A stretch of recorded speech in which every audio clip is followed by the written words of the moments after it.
Hi everyone, welcome back to another episode of Webtech Tutorial. In today's video, I'm going to show you how to unhide apps on iPhone. Watch the video till the end to learn how and subscribe to our channel by hitting the subscribe button.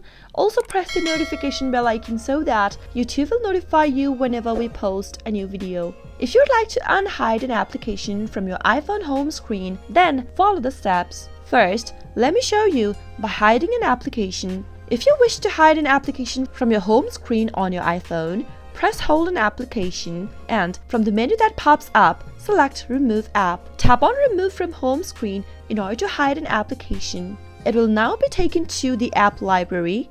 If you want to unhide the application from your home screen and bring it back to it, first thing to do is to go to your app library. By swiping through the app drawer towards the left side, you'll end up in the app library page. Go ahead and select the application that you wish to unhide and press hold to that. Now select Add to Home Screen from the pop-up and it will be back on your home screen. That is how you can quickly unhide an application from your iPhone home screen. I hope the tutorial was helpful to you. If it was, go ahead and give us a thumbs up.